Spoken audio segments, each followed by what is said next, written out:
इस कार्यक्रम ने जो आकार लिया वो असम के माननीय मुख्यमंत्री जी की पहल और सक्रिय नेतृत्व से ही संभव हुआ है।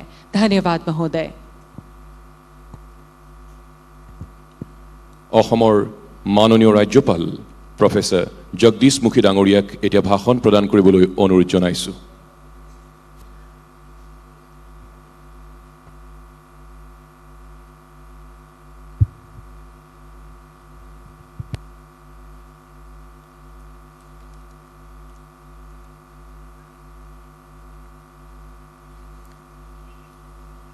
आदरणीय रक्षा मंत्री श्रीमान Rajnath Singh ji,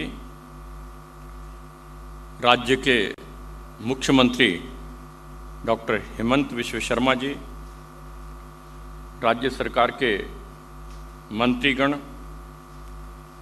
chief secretary lieutenant colonel काजी सज्जाद अली जी, मंचस्थ अतिथिगण, डिफेंस सर्विसेज के यहाँ उपस्थित अधिकारीगण, मीडिया के मेरे प्यारे मित्रों, उपस्थित देवी और सज्जनों,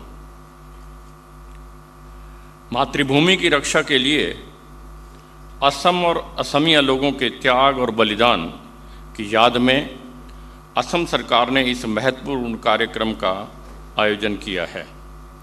इस पावन अवसर पर मैं सबसे पहले मातृभूमि के लिए अपने प्राणों की आहुति देने वाले सभी वीर वीरांगनाओं को भावपूर्ण श्रद्धांजलि देता हूं। सन 1971 के भारत पाक युद्ध की विजय गाथा देश एवं देशवासियों में हमेशा आत्मगौरव और आत्मविश्वास का भाव जगाती रही है। इस लड़ाई ने देशवासियों को हमेशा से प्रेरणा दी है। आप सभी को मालूम है कि देश की आज़ादी के पश्चात पाकिस्तान ने हमसे 4 लड़ाइयाँ लड़ी, 1947 में, 65 में, 1971 में और कारगिल युद्ध 1999 में। परंतु हर लड़ाई में पाकिस्तान को मुंह की खानी पड़ी। आज हमारी सशस्त्र सेना के पराक्रम और साहस की जितनी प्रशंसा की जाए कम रहेगी। 1971 का भारत पाक युद्ध एक ऐतिहासिक लड़ाई के तौर पर हमेशा याद किया जाएगा। 1971 की लड़ाई शुरू होने से पूर्व पूर्वी और पश्चिमी पाकिस्तान के बीच देश के शासन को लेकर एक गृह युद्ध के हालात चल रहे थे। पश्चिमी पाकिस्तान देश की कमान पूर्वी पाकिस्तान के नेताओं को उनकी चुनाव में जीत के बाद भी देने को तैयार नहीं थे। आंतरिक गृह युद्ध को दबाने के लिए पाकिस्तानी सेना ने अनेक अत्याचार किए और अत्याचारों की सीमा लांघ दी। पूर्वी पाकिस्तान से शरणार्थियों का भारत में बेहिसाब आना शुरू हो गया। इस बीच पाकिस्तान ने 3 दिसंबर को 11 भारतीय हवाई अड्डों पर हवाई हमला कर युद्ध की शुरुआत कर दी। भारतीय सशस्त्र सेना ने पाकिस्तान को एक बार फिर सबक सिखाने के लिए दोनों पूर्व और पश्चिमी सीमा पर धावा बोल दिया। हमारी सेना ने अदम्य साहस का परिचय देते हुए 13 दिनों के अंदर अपने पराक्रम और बलिदानों से पाकिस्तान पर जीत हासिल कर दी। 1971 की लड़ाई सैन्य इतिहास में सबसे छोटी लड़ाई के रूप में जानी जाती है, परंतु 13 दिन की इस छोटी लड़ाई में हमारी सेनाओं ने पाकिस्तान के 2 टुकड़ों में बांट दिया और एक नए देश बांग्लादेश को जन्म दिया। द्वितीय विश्व युद्ध के बाद 93,000 सैनिकों को युद्धबंदी बनाकर हमारी पूर्वी कमान ने एक नया इतिहास बनाया। जब वो सीन याद आता है, general Niazi A K. Niazi, lieutenant general Pakistan के, उन्होंने हमारे पूरी कमांडर जनरल अरोड़ा के सामने जो सरेंडर किया, जब वो सीन सामने आता है तो अपने देश के जवानों के ऊपर देख करके सीना चौड़ा हो जाता है और उन्हें चूमने को दिल करता है।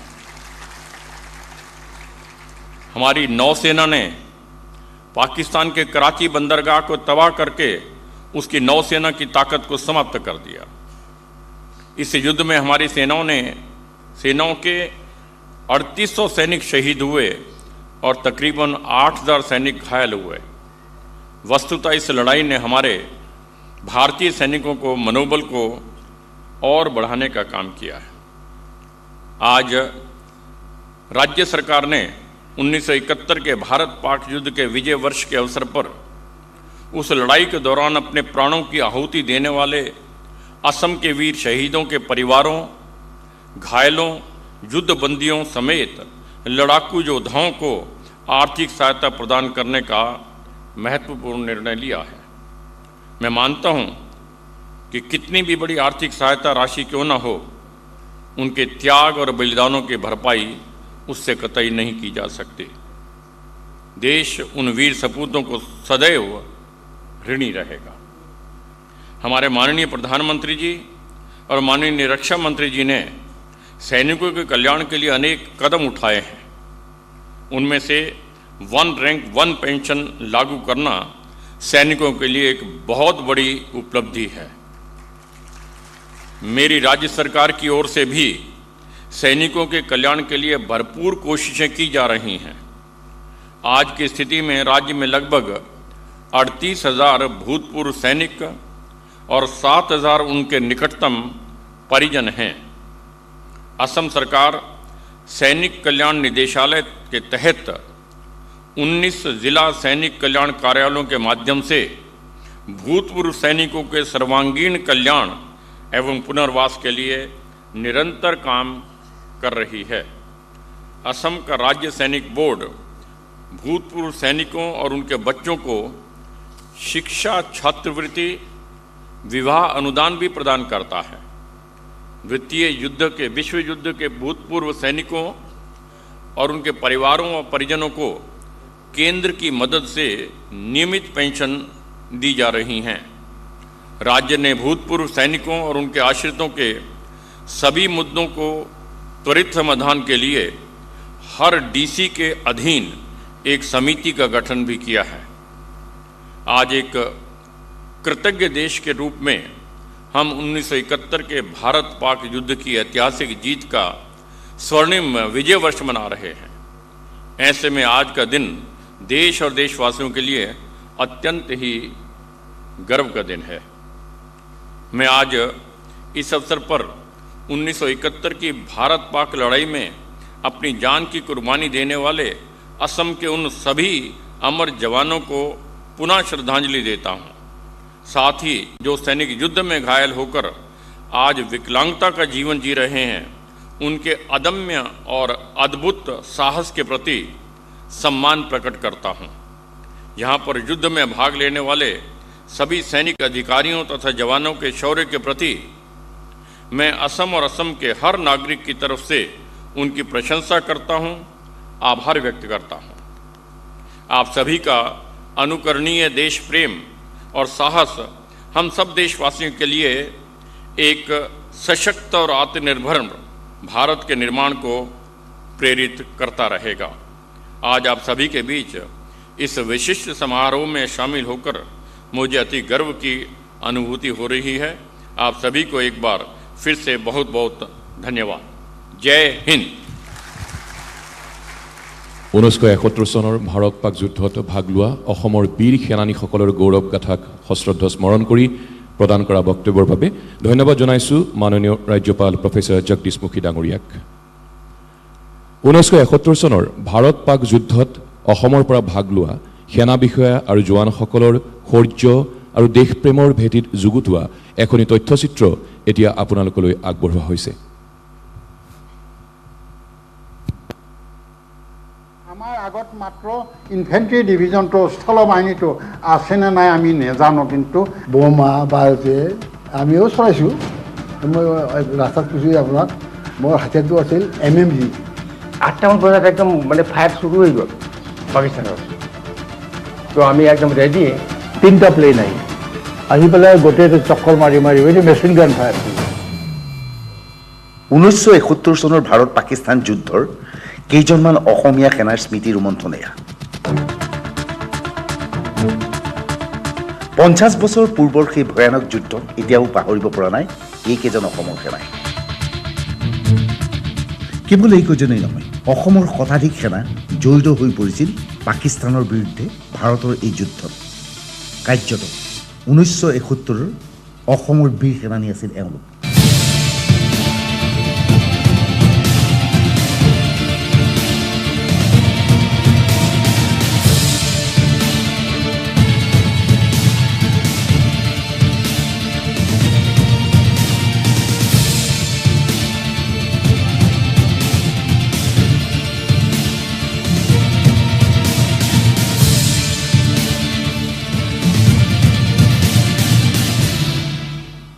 পূব পাকিস্তানৰ ওপৰত পাকিস্তান সেনাৰ নিৰ্মম অত্যাচাৰৰ ফলত বৃহৎ সংখ্যক নাগৰিকে সেই সময়ত শৰণাৰ্থী হিচাপে প্ৰৱেশ কৰিছিল ভাৰতত।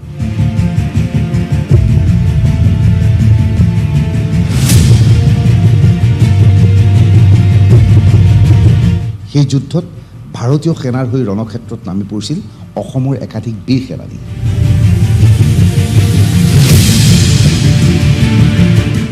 ভাৰত পাকিস্তান যুদ্ধৰ সেই লোমহৰ্ষক দিনবোৰ এতিয়াও চকুৰ আগত ভাঙি আছে সুবেদাৰ পানেশ্বৰ ৰাভাৰ। তো ইতিমধ্যে সন্ধিয়া হোৱাৰ লগে লগে ফায়াৰিং আৰম্ভ হ'ল। যেতিয়া ফায়াৰিং আৰম্ভ হ'ল, এতিয়া যুদ্ধ আৰম্ভ হৈ গ'ল আৰু বোমা বাৰুতে আমিও চলাইছোঁ। গতিকে সেইটো যদি আৰু কাই আহিব, কোনো দুশ্মনী আহিব নোৱাৰে। সেনাবাহিনীত যোগ দি দেশ মাতৃক সুৰক্ষা দিয়াৰ সপোন ৰচিছিল চন্দ্ৰনাথে। শ্বিলঙলৈ গৈ কেনেকৈ সামৰিক বাহিনীত যোগদান কৰিছিল সেই কথা এতিয়াও চকুত জিলিকি আছে চন্দ্ৰনাথৰ। শত্ৰু যেন এতিয়াও সন্মুখত। ঘনে ঘনে মনত পৰে 1971 চনৰ সেই যুদ্ধক্ষেত্ৰৰ কথা।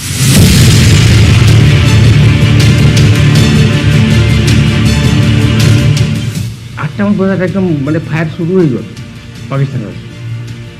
তো আমি একদম রেডি, এক রাতে একদিন মানে পুরো ফায়ার করে দিল। বড় পাওয়ারফুল।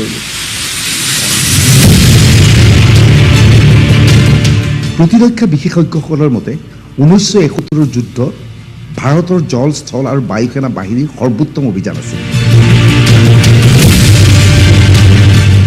পূব পাকিস্তানৰ আকাশ মাৰ্গেৰে কেনেকৈ যুঁজাৰু সৈনিকক এয়াৰ ড্ৰপিং কৰিছিল সেই কথা এতিয়াও মনত আছে এয়াৰ কমাণ্ডাৰ ধ্ৰুৱজ্যোতি শৰ্মাৰ।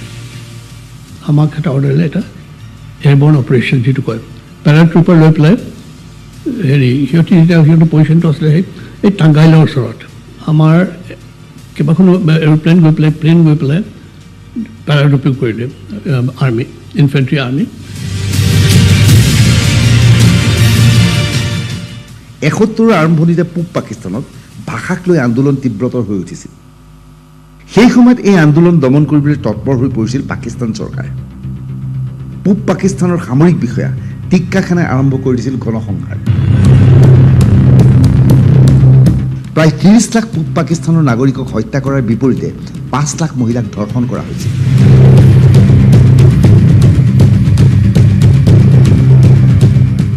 মই he was a butcher of Bangladesh তেনেকুৱা বুলি মানুহে তেওঁক কৈছিল।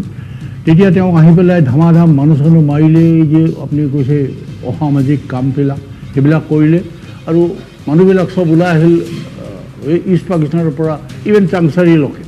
কৰ্ণেল ৰবীন দাসে কৈ গ'ল কিদৰে ভাৰতৰ বায়ু সেনা বাহিনী জঁপিয়াই পৰিছিল পাকিস্তানী সেনাৰ ওপৰত।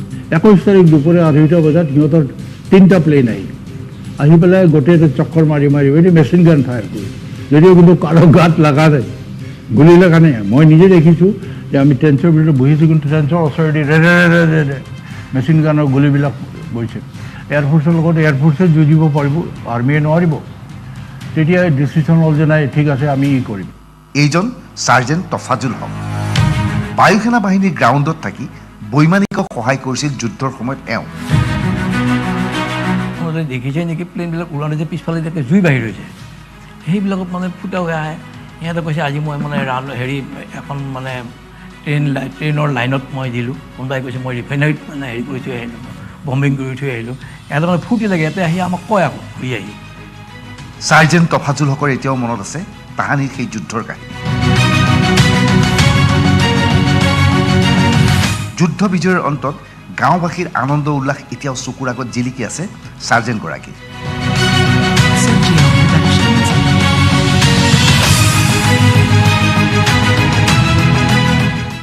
সেই যুদ্ধৰ এজন অংশীদাৰ ৰূপে নিজকে আজিও গৌৰৱ অনুভৱ কৰে হাবিলদাৰ নাথে। আমি যেতিয়াৰ পৰাই এই যুদ্ধৰ কাৰণে ৰেডি হৈ আছিলোঁ বা আমি প্ৰস্তুতি চলাইছিলোঁ, তেতিয়াৰ পৰা আমাৰ ইউনিফৰ্ম, আমি থাকিবলৈ জোতা মানে বহুত মানে সম্পূৰ্ণ অভ্যামত আমি আছিলোঁ। গা ধোৱা মানে খোৱা এইবিলাকৰ কথা নাছিল। কমৰত 50 ৰাউণ্ড এমুনেশ্যন বান্ধি আমি য'তেই নাযাওঁ। এইবাৰ শুনক হাবিলদাৰ মানিক বসুমতাৰীৰ কাহিনী। মানুহে একদম কেতিয়া পাওঁ, কেতিয়া মাৰোঁ, কেনেকৈ লাগে, এনেকৈ মানে গাঁওবিলাক গৰম হৈ থাকে আৰু ভয়ভাৱ নাই একেবাৰে তেতিয়া আৰু ভাল লাগি যায়। আৰু যেনেকৈ আহিব একদম ধুনীয়া লাইট লগা পাছ আহিব। ভাৰত পাকিস্তানৰ এই যুদ্ধৰ মাজত স্থলবাহিনীৰ সদস্য আছিল ডিম্বেশ্বৰ ভট্ট। হঠাৎ তেওঁলোকৰ ওপৰত পাকিস্তানী সেনাই চলাইছিল আকাশমাৰ্গৰে আক্ৰমণ। আমাৰ আগত মাত্ৰ ইনফেণ্ট্ৰি ডিভিজনটো স্থলবাহিনীটো আছেনে নাই আমি নেজানো, কিন্তু আমাক কোনেও জনোৱা নাই তেতিয়া আমাৰ স্থলবাহিনী ক'ত। যিয়ে নহওক আমি যেতিয়া আগবাঢ়িছোঁ, আমি একমাত্ৰ নিজৰ বাচিবৰ কাৰণে নিজকে ব্যৱস্থাৰ উপায় একো নাই। আমি জাপ মাৰি পৰি গাড়ী যোৱা ৰাস্তাটোৰে যি মাটি বহি গৈছিল চকাৰ, সেই চিনটোৰ ওপৰতে মুখখন গোজা মাৰি আমি উবুৰি হৈ পৰিলোঁ গোটেইবিলাকে ইজনে সিজনে। ভাৰতীয় সেনাৰ এই আক্ৰমণৰ অন্তত এটা সময়ত পাকিস্তানী সেনাই আত্মসমৰ্পণ কৰিবলৈ বাধ্য হৈছিল। ভাৰত পাকিস্তানৰ এই যুদ্ধখনত ভাৰতীয় সেনাৰ হৈ যুঁজ কৰা কেইজনমান সৈনিকৰ উদাহৰণ মাত্ৰ দাঙি ধৰিলোঁ আপোনালোকৰ আগত। এই যুদ্ধত ভাৰতীয় সেনাৰ হৈ অসমৰ শতাধিক বীৰ জোৱানে অংশগ্ৰহণ কৰিছিল।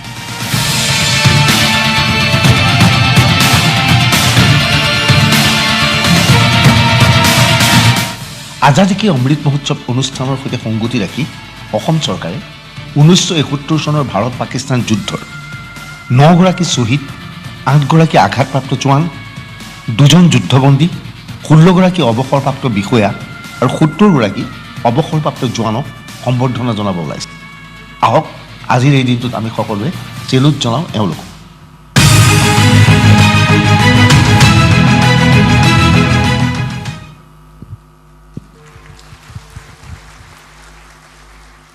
ঊনৈছশ 71 চনৰ বীৰ সেনানীসকলৰ বিষয়ে যুগুতোৱা তথ্যচিত্ৰখন উপভোগ কৰিলে। 1971 চনৰ ভাৰত পাক যুদ্ধত অসমৰ পৰা ভাগ লোৱা 100ৰো অধিক বীৰ সেনানীৰ বিষয়ে অসম চৰকাৰে প্ৰকাশ কৰি উলিয়াইছে এখনি পুস্তিকা দ্য ব্ৰেভ হাৰ্টছ অৱ 1971। अब हमारे आदरणीय मुख्य अतिथि भारत सरकार के माननीय रक्षा मंत्री श्री राजनाथ सिंह जी से विनम्र निवेदन करती हूं कि वे कृपया युद्ध के शूरवीरों पर आधारित द ब्रेव हार्ट्स ऑफ 1971 नामक पुस्तिका का विमोचन करें। इस प्रकाशन में असम के शताधिक बहादुर सपूतों की शौर्य और वीरता को दर्शाया गया है, जिन्होंने अपने राष्ट्र के लिए लड़ाई लड़ी और राज्य को गौरवान्वित किया।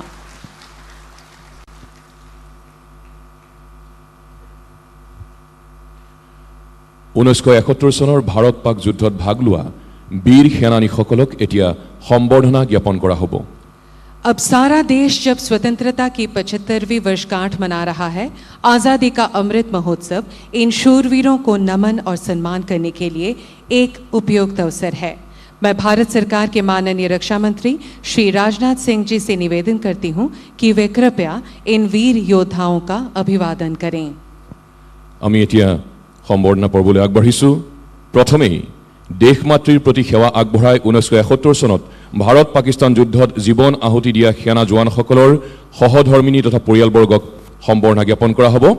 প্ৰথমেই লান্স হাবিলদাৰ প্ৰয়াত কৃষ্ণমোহন ৰাজবংশীৰ হৈ তেখেতৰ সহধৰ্মিনী বীৰ নাৰী পূৰ্ণিমা বালা ৰাজবংশী।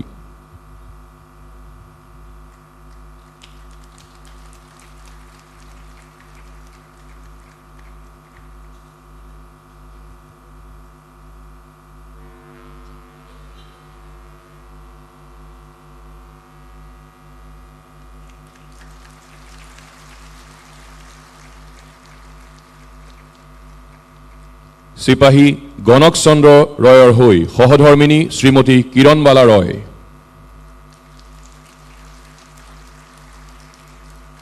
চিপাহী ৰাম বাহাদুৰ চেত্ৰীৰ হৈ তেখেতৰ সহধৰ্মিনী লক্ষী দেৱী চেত্ৰী,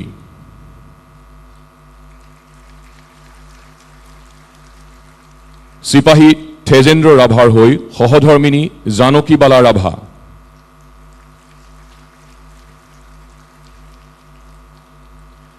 চিপাহী সুৰেন চন্দ্ৰ বসুমতাৰীৰ হৈ সহধৰ্মিনী পূৰ্ণিমা বসুমতাৰী, চিপাহী খগেশ্বৰ লালুঙৰ হৈ সহধৰ্মিনী সুনেমাই পাটৰ, গানাৰ বদ্ৰী সিঙৰ হৈ তেওঁৰ পুত্ৰ প্ৰতাপ সিং ৰাজপুত, এছআই ভগত সিং গুৰুঙৰ হৈ পুত্ৰ কালী গুৰুং। এইবাৰ যুদ্ধত আহত হোৱা সেনা জোৱানসকলক আমি সম্বৰ্ধনা জ্ঞাপন কৰিম। চিপাহী অৰবিন্দ দাস,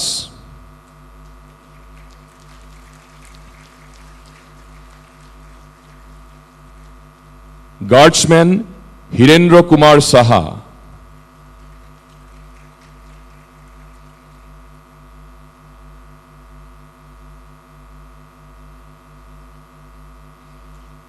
গাৰ্ডছমেন হীৰেন্দ্ৰ কুমাৰ সাহা,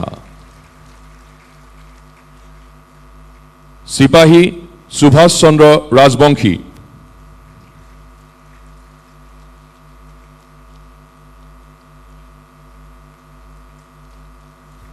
নায়ক বেণুধৰ গগৈ,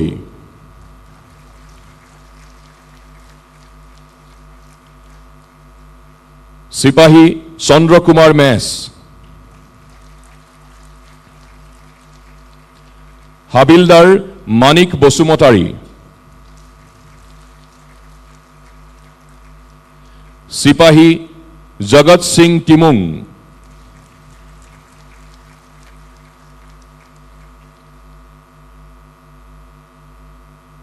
চিপাহী বীৰেন শইকীয়া,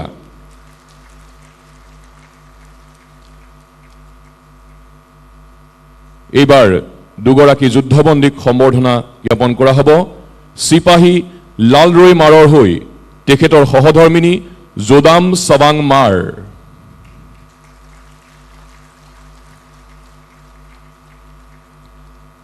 লাঞ্চ নায়ক আনন্দ দাস,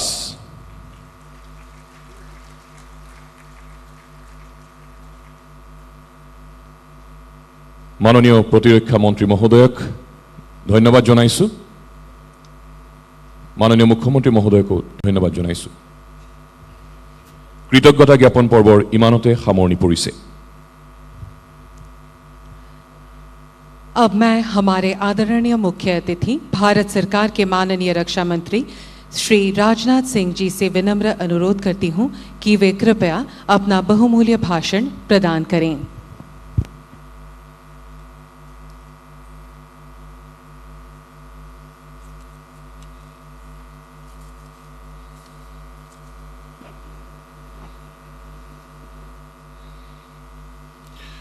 असम के आदरणीय राज्यपाल डॉक्टर जगदीश मुखी और प्रदेश के युवा यंग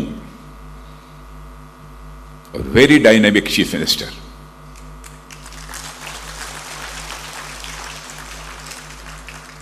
इमेजिनेटिव चीफ मिनिस्टर,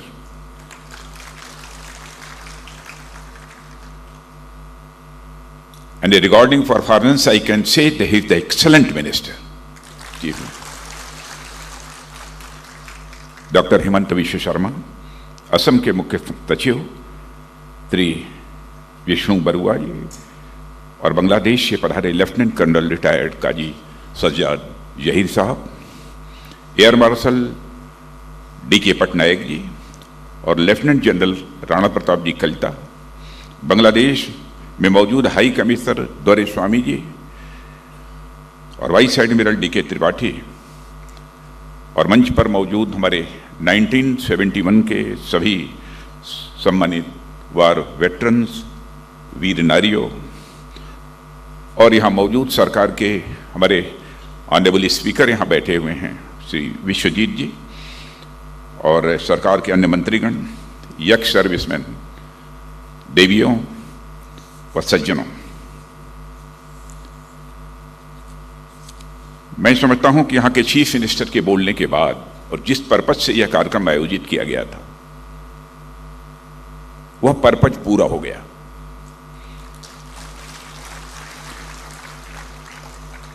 और मुझे बोलने का कोई विशेष औचित्य नहीं रह गया है, लेकिन चीफ मिनिस्टर के रूप, चीफ गेस्ट के रूप में भी मुझे आमंत्रित किया गया है, तो स्वाभाविक रूप से 2-4 बातें आप सबके सामने मुझे रखना ही होगा। मैं जानता हूं कि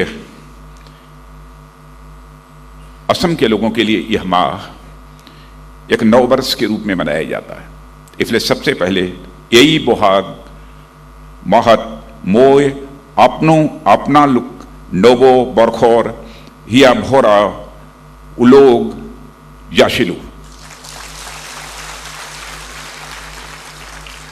मेरा प्रोनाउंसिएशन कितना सही था कितना गलत था आई कांट से, लेकिन कोशिश की है मैंने। और पहले तो मैं कहना चाहूंगा कि असम गवर्नमेंट के द्वारा आयोजित यह कार्यक्रम, जो आर्म्ड फोर्सेस वेटरन, जो हमारे 71 वार के वेटरन हैं और वीर नारियों को जो सम्मानित किया है इन्होंने, सचमुच मैं कहना चाहता हूं कि यह मेरे दिल को छू गया है।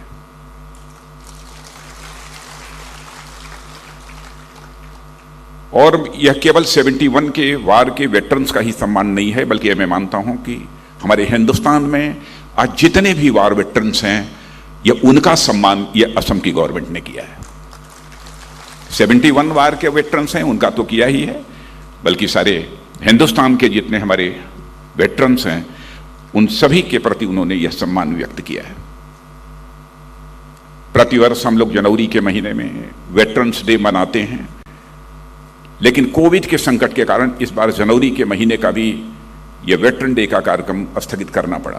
कार्यक्रम निर्धारित था, लेकिन फिर भी कोविड के कारण उसे स्थगित करना पड़ा। और इसे मैं संयोग मानता हूं कि असम सरकार ने, यहाँ के चीफ मिनिस्टर श्री हेमंत बिश्व शर्मा ने अप्रैल के महीने में ही यह जो कार्यक्रम आयोजित किया है 71 वार के वेटरन्स के लिए, तो मैं यह मानता हूं इस साल यदि वार वेटरन्स का कार्यक्रम नहीं हो पाया है तो इस असम गवर्नमेंट ने 71 वार के वेटरन्स का कार्यक्रम आयोजित करके उन्होंने एक प्रकार से सभी देश के वेटरन्स हैं उनके प्रति अपने सम्मान की अभिव्यक्ति की है। जब मुझे उन्होंने इस कार्यक्रम के लिए बुलाया, पहले मुझे लगा तो वार वेटरन्स के कार्यक्रम में तो मैं जाता ही रहता हूं, और सामान्यतः वार वेटरन्स के जब भी कार्यक्रम होते हैं अथवा हमारे वेटरन्स के जो कोई कार्यक्रम होते हैं, सामान्यतः मैं उसे कैंसिल नहीं करता हूं। प्रोफेशन से तो मैं टीचर रहा हूं, लेकिन बचपन से ही, क्योंकि जिस समय मैं पढ़ रहा था एक बार 60 सर्विस कमीशन की परीक्षा में बैठने का मुझे भी अवसर प्राप्त हुआ, क्योंकि सेना में जाकर सेवा करने का भाव मेरे अंदर था। लेकिन उसी समय हमारे पिता की मृत्यु होने के कारण चाहे हमारी वो मुराद पूरी नहीं हो पाई थी। इसलिए सेना के प्रति और सैनिकों के प्रति स्वाभाविक रूप से मेरे मन के अंदर एक भाव रहता है, सम्मान का भाव रहता है। पर केवल मेरे मन के अंदर रहता हो ऐसा नहीं है, मैं मानता हूं कि हर भारतवासी के मन में रहता है। और मुझे याद आती है एक बात, हमारे हिंदी के एक माने जाने कवि, पोएट माखनलाल जी चतुर्वेदी, उन्होंने एक कविता लिखी है। उस कविता में यह कल्पना की गई है, इमेजिनेशन है, एक फ्लावर, एक पुष्प, फूल, जिस गार्डन का वह फूल है अपने गार्डन के गार्डनर से कहता है, माली से कहता है, वो फूल कहता है कि मुझे तोड़ लेना बनमाली, गार्डनर को बनमाली कहते हैं, मुझे तोड़ लेना बनमाली, देना उस पथ पर फेंक, मातृभूमि को शीश चढ़ाने जिस पथ से जाएं वीर अनेक। आप ये कल्पना कर सकते हैं कि सैनिकों के प्रति हमारे देशवासियों के मन में कैसा भाव रहता है। अब माखनलाल जी चतुर्वेदी जी ने पता नहीं कब की कविता वो लिखी है। अब उनके अंदर भी उस समय वार हुआ नहीं हुआ, कितनी बार हिस्ट्री को वह जानते थे, प्रश्न इसका नहीं है। सेना का जवान है, जरूरत पड़ने पर यह मातृभूमि के लिए अपना शीश समर्पित करने के लिए आगे जाएगा, यह देशवासियों को पक्का विश्वास है। और मित्रों, मैं यह कहना चाहता हूं, पिछले लगभग 3 वर्षों से रक्षा मंत्री के रूप में मैं अपनी जिम्मेदारी का निर्वाह कर रहा हूं, और प्रत्यक्ष इस बार जो इंडो चाइना स्टैंड ऑफ रहा है, इंडो चाइना की जो कॉन्फ्लिक्ट रही है, उसमें अपने सेना के जवानों के शौर्य और पराक्रम को मैंने देखा है। और मेरा यह भरोसा पक्का हुआ है, कि दुनिया की कितनी भी बड़ी क्यों न ताकत हो, हमारी भारत माता का मस्तक दुनिया की कोई ताकत झुका नहीं सकती।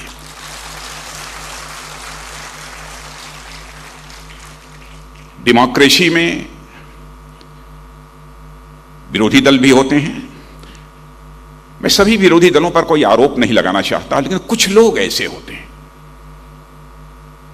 कि जब कभी कुछ ऐसी बातें बोल देते हैं जिसे लगता है कि कहीं ना कहीं हमारे देश की सेना के जवानों के शौर्य और पराक्रम को छोटा करके देखने की कोशिश की जा रही है, तो उस समय सदमा पहुंचता है, ठेस पहुंचती है।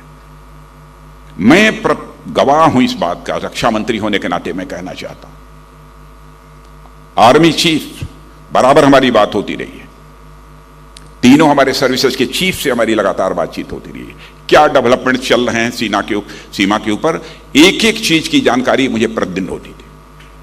मुझे जो कहना चाहिए मैं कहता था, उन्हें जो करना चाहिए वह करते थे।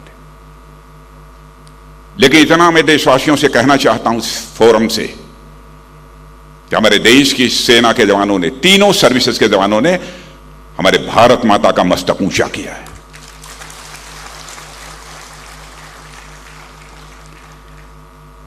भारतीय सेना में अपनी जवानी खपाने के बाद जब कोई वेटरन बनता है और सक्रिय सेवाएं जब उसकी समाप्त हो जाती हैं, तब भी मैं मानता हूं कि उसके अंदर का सैनिक जीवित रहता है।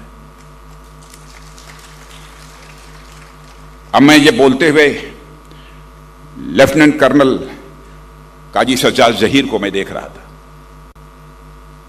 तो मैं देख रहा था तेवर है, और इस उम्र में रिटायर होने के बाद भी एक तेवर है, और साथ ही साथ मिस्टर सज्जाद के आंखों में चमक भी है।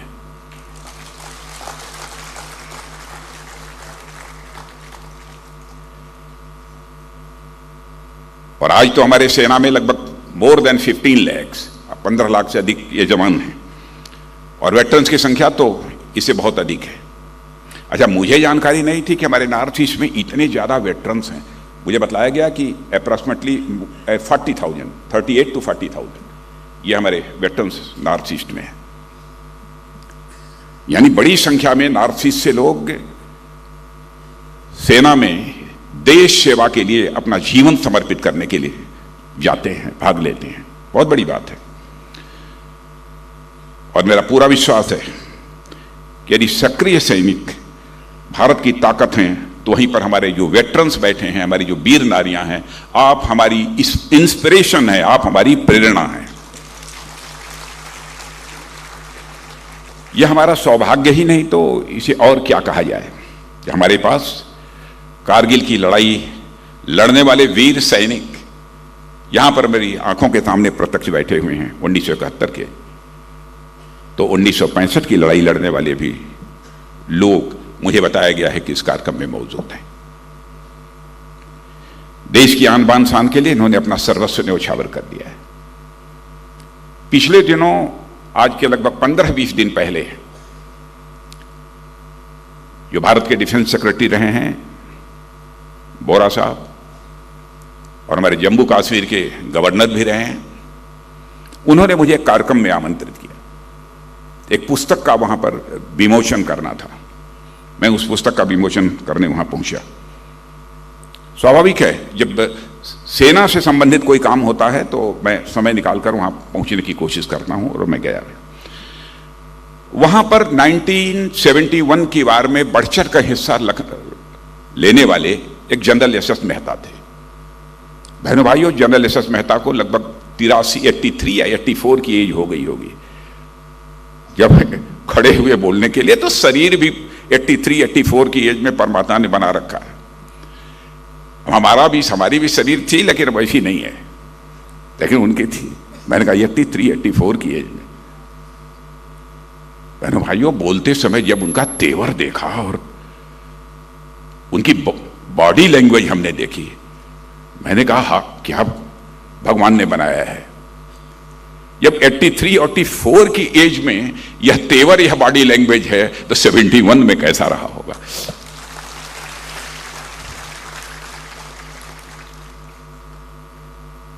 यही मैं देख रहा था, यहां पर जो हमारे 71 के लड़ने वाले जो सिपाही बैठे हैं, आप सब जब खड़े हो रहे थे ना, तो मुझे लगता था एकदम बिल्कुल आज भी तनी भगवान यदि थोड़ी सी और यदि जान दे दे तो आज भी सीमा पर जाकर ये मोर्चा ले सकते हैं, जंग ले सकते हैं और भारत को भी ये दिला सकते हैं।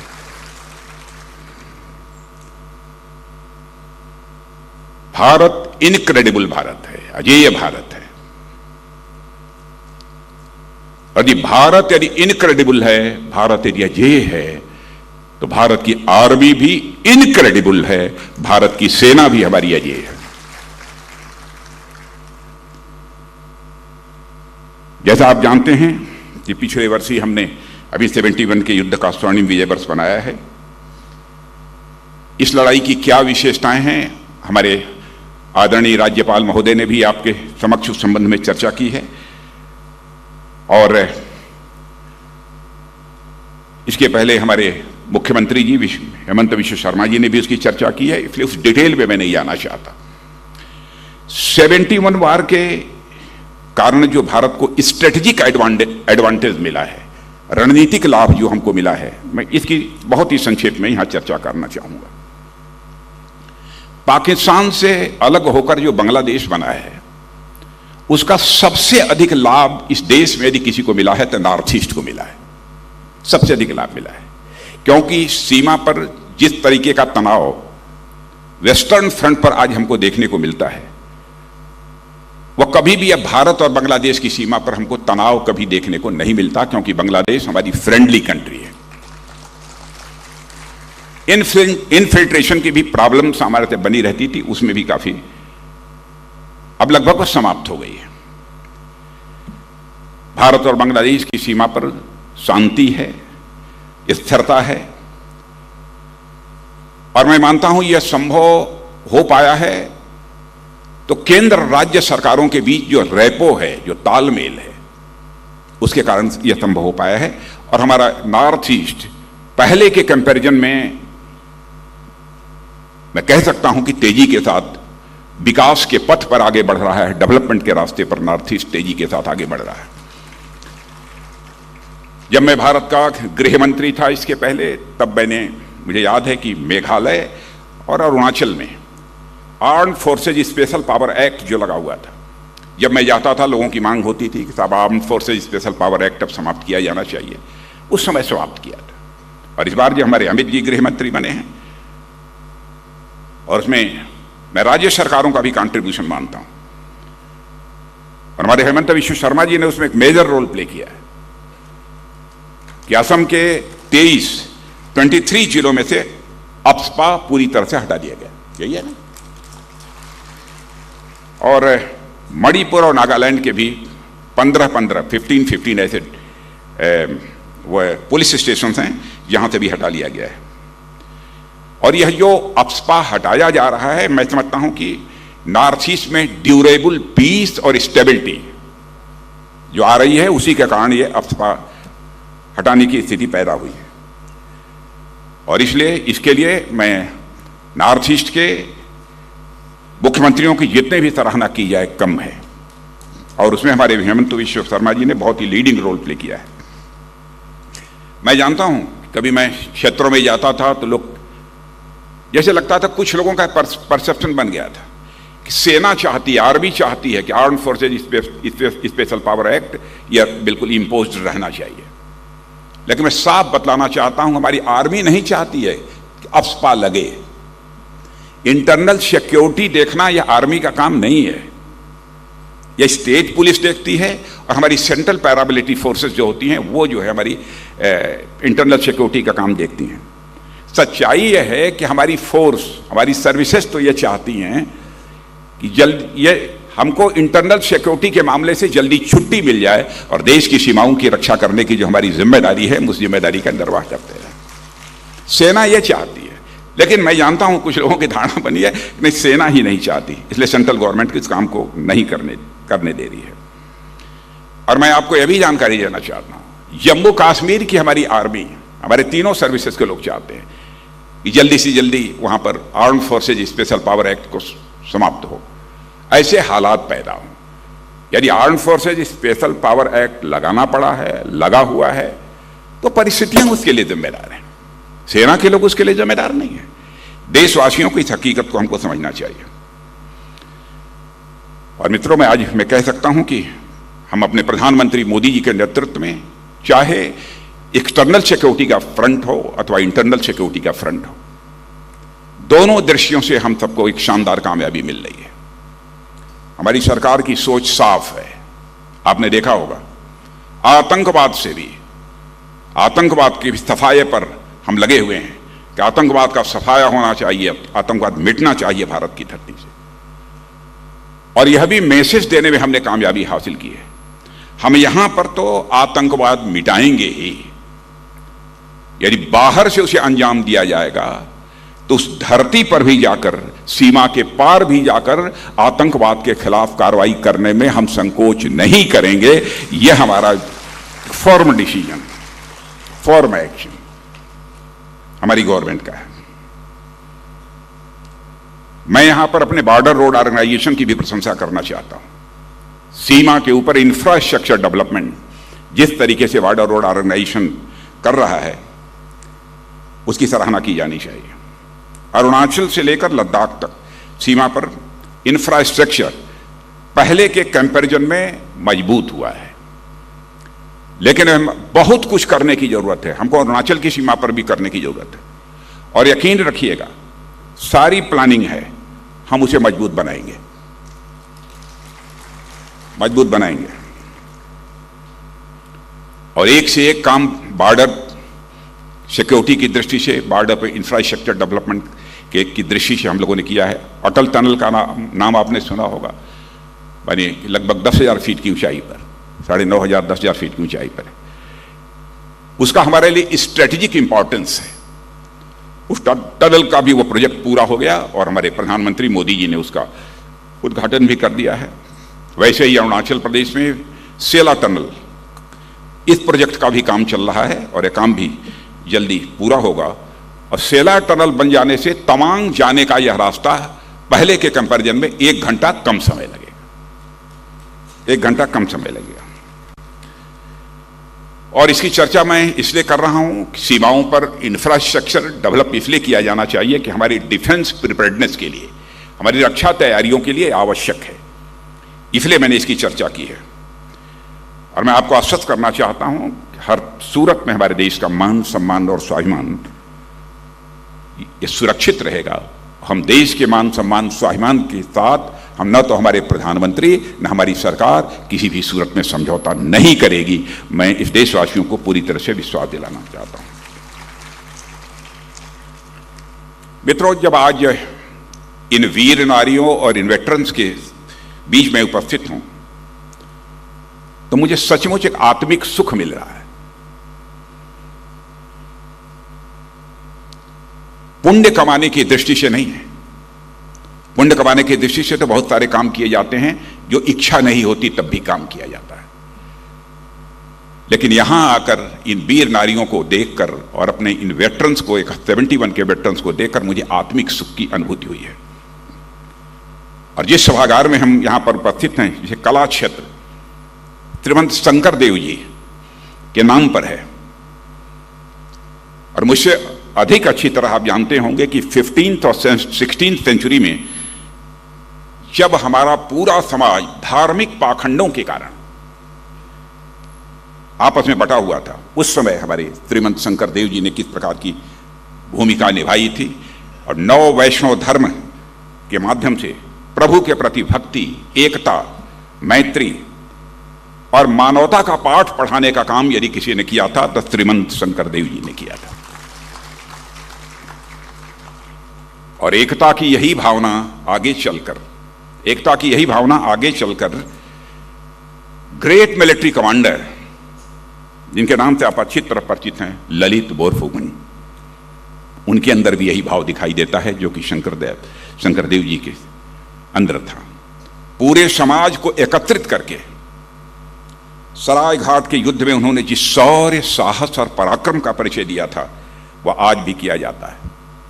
और मैं समझता हूं कि आज जो यह बुक रिलीज हुई है इसमें उसकी चर्चा मुझे बताया गया है कि शायद है, या जो बुक रिलीज हुई है मुझे बताया गया है उसमें भी इस बात की चर्चा है। और मुझे लगता है कि वीरता और सामर्थ्य की वही गौरवशाली परंपरा आज भी असम की धरती पर देखी जा सकती है। नहीं बजी ताली, असम के लोग बैठे हैं, वही वीरता और सामर्थ्य की वही गौरवशाली परंपरा आज असम की धरती पर भी देखी जा सकती है। असम के लोग भी बहादुर हैं। इसके साथ साथ संगीत और गायन की बेबड़ी यहाँ पर बहुत ही रिच ट्रेडिशन, एक बहुत ही समृद्ध परंपरा रही है। एक से एक साधक इस धरती पर पैदा हुए हैं। एक ऐसी असम की धरती है। भारत रत्न श्री गोपीनाथ बरदोली, साहित्य रथी श्री लक्ष्मीनाथ बेजबरुआ जैसे एक से एक महान व्यक्तित्व इस धरती ने दिए हैं। असम की धरती सचमुच अद्भुत है, जिन्होंने केवल असम का और भारत का नाम ही नहीं रोशन किया है बल्कि पूरी दुनिया में भारत का नाम रोशन किया है। यह सब ऐसी हस्तियां हैं। मां कामाख्या के मंदिर के बारे में तो मुझे कुछ कहने की जरूरत नहीं है। और मैं पुनः एक बार यहाँ के योग्य मुख्यमंत्री, कर्मठ मुख्यमंत्री, इमेजिनेटिव मुख्यमंत्री हेमंत बिश्व शर्मा को पुनः मैं बधाई देना चाहता हूं।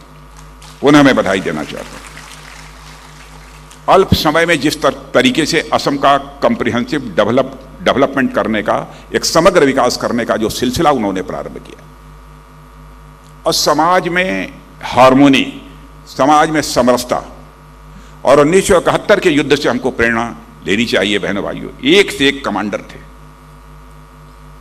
मैं यहां पर सबका नाम बहुत विस्तार में जाकर लेने की मैं आवश्यकता नहीं समझता हूं। भिन्न भिन्न जातियों को, भिन्न भिन्न मजहब के लोग थे, बहुत डिफरेंट रिलीजन्स के, सबने एकजुट होकर भारत माता की रक्षा की है। असम की यह सोशल हार्मनी किसी भी सूरत में टूटनी नहीं चाहिए। यह हर बच्चे की जिम्मेदारी बनती है जो कि असम की धरती पर खेल कूद कर बड़ा हुआ है और असमिया मां की कोख से पैदा हुआ है। सोशल हार्मनी किसी भी सूरत में इस देश की टूटनी नहीं चाहिए। मैं आप सभी लोगों से यह मैं अपील करना चाहता हूं।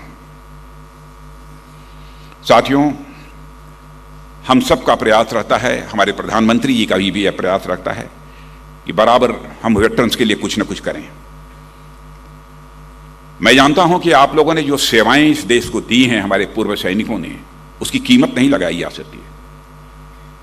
फिर भी सरकार का भी उनके प्रति कुछ कर्तव्य बनता है कि उनकी वह देखभाल करे। कुछ जो उनकी जिम्मेदारियां हैं, उन जिम्मेदारियों का एहसास उस सरकार को है। और मैं मानता हूं कि हमारे वेटरन्स भी आज हमारे देश के इंपॉर्टेंट एसेट हैं, मैं मानता हूं। और मातृभूमि की सेवा में जो आप लोगों ने त्याग किया है, बलिदान किया है, दिया है, उसकी कीमत नहीं चुकाई जा सकती है, यह भी मैं जानता हूं।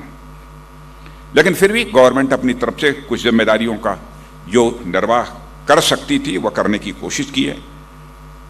मैं कुछ चीज़ों की मैं चर्चा करना चाहूँगा। कुछ बातें तो वो जो कि 1 रैंक 1 पेंशन की चर्चा हमारे आदरणीय गवर्नर महोदय ने की है,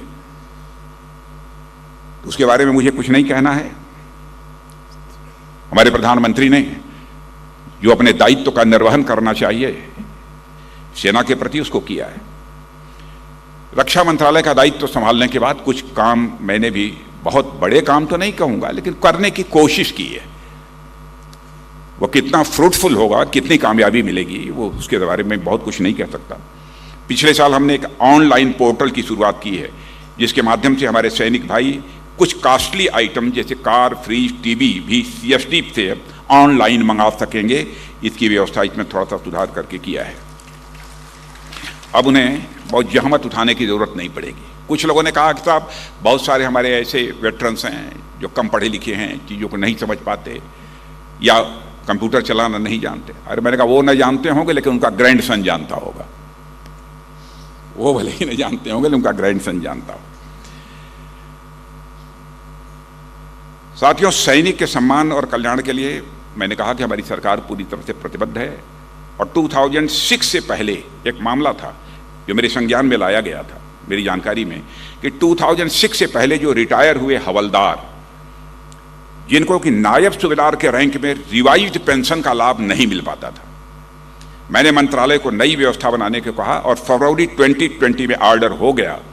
अब प्री 2006 में रिटायर्ड हवलदार जिनको ऑनरेरी नायक सूबेदार का रैंक मिला, उन्हें भी रिवाइज्ड पेंशन का अब लाभ मिल रहा है। और ऐसे करीब 75,250 ऑनरेरी नायब सूबेदारों को इसका लाभ मिल रहा है। सार्ड सर्विस कमीशन के माध्यम से सेना में आए अधिकारियों की शिकायत थी कि सेना की सेवा समाप्त होने के बाद उन्हें रैंक लगाने की इजाजत नहीं थी। इस संबंध में भी आदेश जारी कर दिया गया है। 50 सालों में नेवी और एयरफोर्स के पर्सनल के लिए पेंशन रेगुलेशन को रिव्यू नहीं किया गया था और हमने दिसंबर 2020 में तीनों सर्विसेज के पेंशन रेगुलेशन की को रिवाइज करने के भी आदेश दे दिए हैं। पहले बैटल कैजुअलिटी के मामले में 2 लाख रुपए एक्स ग्रेशिया यह राशि दी जाती थी। मैं इसे पर्याप्त तो नहीं मानता हूं, लेकिन पहले अभी 4 टाइम्स उसको बढ़ाकर 8 लाख किया है। पूर्व सैनिकों की पेंशन से जुड़े मामले जो पहले बहुत इधर उधर लटके भटके अटके रहते थे, उनका सब हल नहीं होता था, तो इसके समाधान के लिए एक डेडिकेटेड पेंशन ग्रीवेंसेस सेल ये हमारे यहाँ मौजूद है और 97% मामलों का सफलतापूर्वक इस समय निस्तारण हो रहा है या उनका समाधान निकल रहा है। पूर्व सैनिक के परिवारों को ECHS माने ex service man contributory health scheme की सुविधा बड़े पैमाने पर बढ़ाई गई है और अब यह सुविधा वर्ल्ड वार सेकंड के वेटरन्स, इमरजेंसी कमीशन ऑफिसर्स के साथ साथ सार्ड सर्विस कमीशन के अधिकारियों को भी अब दी जा रही है। कई रिफॉर्म्स भी हम लोगों ने किए हैं डिफेंस के क्षेत्र में। ऑर्डिनेंस फैक्ट्री बोर्ड की लगभग 41-42 फैक्ट्रियां थी, सबको मिला जुलाकर 7 हम लोगों ने डिफेंस पब्लिक सेक्टर अंडरटेकिंग्स बना दी हैं। एक रिफॉर्म यह हुआ है। एक काम और तय किया है। पहले जो हथियार, प्लेटफॉर्म, टैंक, बहुत सारी चीजें हम जो बाहर से मंगाते थे, हम लोगों ने तय किया है कि अब हमें भारत को सेल्फ रिलायंट बनाना है, भारत को हमको आत्मनिर्भर बनाना है। अब हम दुनिया के दूसरे देशों से बहुत हो चुका, बहुत ले चुके, इसलिए जो कैपिटल बजट हमारा होता है, कैपिटल बजट जो होता है अप्रॉक्सीमेटली 85,000 था पिछले वर्ष का, हम लोगों ने तय किया कि इसका 68% कैपिटल बजट का हम केवल देश में देशवासियों के द्वारा अथवा विदेशियों के द्वारा भी हमारे देश में जो सामान बनाया जाएगा हम उसे ही खरीदेंगे। यह हम लोगों ने कहा और यह भी तय कर दिया है प्राइवेट इंडस्ट्रीज को भी हम बढ़ावा देना चाहते हैं। यह नहीं कि सरकारी जो हमारी पब्लिक सेक्टर अंडरटेकिंग्स हैं उन्हीं को हम प्रमोट करना चाहते हैं। हमने तय कर दिया है कि जो हमारा 68% इंडिजनाइजेशन के लिए इंडिजनाइज्ड आइटम्स खरीदने पर हमने रखा है, इसका 25% केवल प्राइवेट इंडस्ट्री से बना हुआ सामान खरीदा जाएगा। क्योंकि मैं जानता हूं कि प्राइवेट क्षेत्रों में भी बहुत सारे इस देश के स्किल्ड, सेमी स्किल्ड, अनस्किल्ड नौजवानों को रोजगार मिला हुआ है। और आपको जानकर खुशी होगी कि यह सब निर्णय लेने का हम लोगों का परिणाम क्या हुआ है कि डिफेंस एक्सपोर्ट्स में अब हम एक्सपोर्ट भी करने लगे हैं। पहले इंपोर्ट करने में नंबर 1 थे, आज हम डिफेंस एक्सपोर्ट में दुनिया के 25 देशों की कतार में आकर खड़े हो गए। और डिफेंस एक्सपोर्ट में अप्रॉक्सीमेटली 334% की वृद्धि हुई है। और हमारा लक्ष्य है 24-25 में हम 35,000 करोड़ का एक्सपोर्ट हम दुनिया के देशों को करें। और मैं कह सकता हूं कि डिफेंस मैन्युफैक्चरिंग में आने वाले डिकेड में हमारा यह देश यह डिकेड, यह जो दशक होगा, एक रोरिंग 20s के नाम से जाना जाएगा, ऐसा मेरा विश्वास है। बहन भाइयों, इस अवसर पर मैं समझता हूं कुछ ज्यादा कहने की जरूरत नहीं है। मैं याद दिलाना चाहता हूं, नाम लेना चाहूंगा जनरल मानेकशॉ का। क्या हार्मनी थी, क्या आज हार्मनी आज भी है हमारी सेना, उससे हम लोगों को सीखना चाहिए। पूरी जंग की कमान संभालने वाले जनरल मानेकशॉ थे, वह पारसी थे। चर्चा नहीं करनी चाहिए लेकिन फिर भी मैं करता हूं, देशवासियों के लिए आवश्यक है।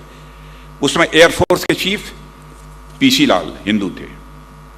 नॉर्दर्न सेक्टर में उस समय तैनात मार्शल लतीफ मुस्लिम थे, और इसी इलाके के ईस्टर्न कमांड में तैनात लेफ्टिनेंट जनरल जगदीश अरोड़ा एक सिख थे। हमें ध्यान नहीं आता क्योंकि सैनिक वर्दी पहनने के बाद सिर्फ एक ही पहचान रखते हैं, सैनिक की पहचान रखते हैं। और साथियों, मैं आपसे भी और देशवासियों से भी मैं अपील करना चाहता हूं कि हम देशवासियों को भी अपने सैनिकों की तरह ही इसी निष्ठा और इसी कर्तव्य भाव का अनुकरण करने की जरूरत है, उसी को हमको फॉलो करने की जरूरत है। हम सबको अपने देश के एक ईमानदार सैनिक के रूप में भी अपनी भूमिका का निर्वाह करने की आवश्यकता है। आज हमारे देश की सीमा को सुरक्षित रखने की जिम्मेदारी हमारे देश के सैनिक निभा रहे हैं, लेकिन इस देश की एकता, अखंडता और भाईचारा यानी ब्रदरहुड को बनाए रखने की जिम्मेदारी यदि किसी के ऊपर है तो हमारे और आपके ऊपर है। सीमाओं की रक्षा तो वह कर रहे हैं, लेकिन ब्रदरहुड, एकता, अखंडता और भाईचारे को बनाकर रखने की जिम्मेदारी यदि किसी की है, हमारी और आपकी है। हमें अपनी भी जिम्मेदारी को समझना पड़ेगा। अंत में और कुछ न कहते हुए मैं पुनः असम की सरकार और विशेष रूप से मुख्यमंत्री हेमंत बिश्व शर्मा जी, लोग कहेंगे कि हेमंत जी की बहुत तारीफ कर रहे हैं। मैं जल्दी तारीफ करता नहीं।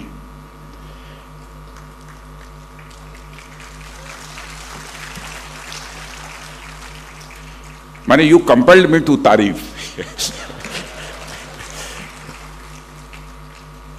तारीफ करने के लिए मजबूर कर दिया है।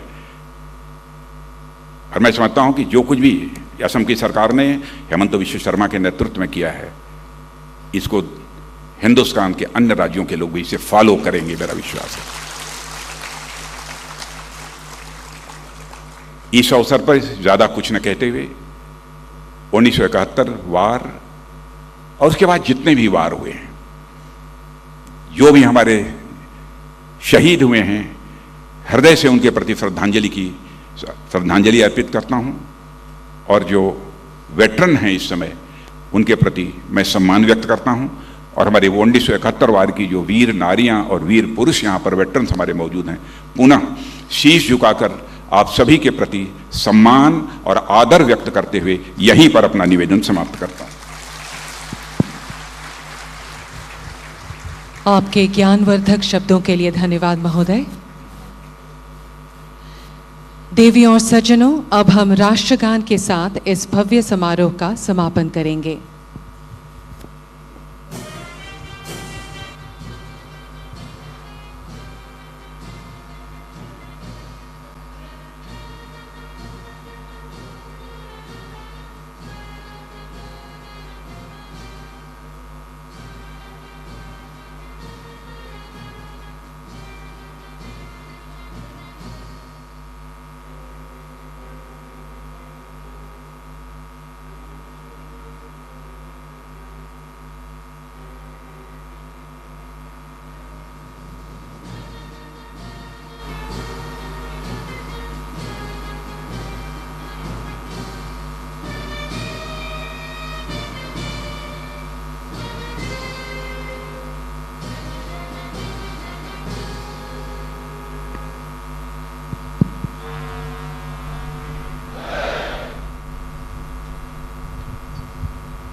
देवियों सज्जनों, कुछ ही समय पश्चात हम सांस्कृतिक कार्यक्रम की शुरुआत करेंगे, अतः मंच पर आसीन गण्यमान्य व्यक्तियों से निवेदन करना चाहूंगी कि वे कृपया प्रेक्षागृह में आसन ग्रहण करें।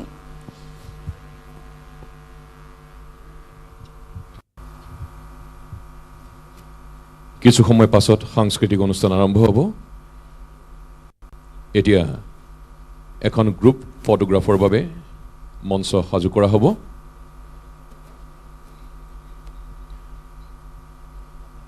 ঊনৈছশ ৭১ চনৰ ভাৰত পাক যুদ্ধৰ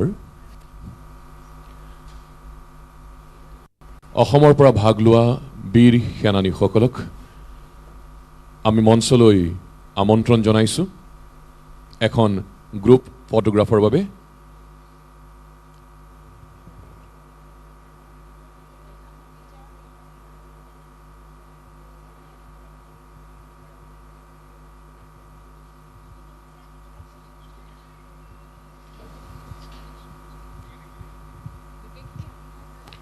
খন্তেক সময়ৰ প্ৰয়োজন হ'ব মঞ্চ সাজু কৰিবৰ বাবে।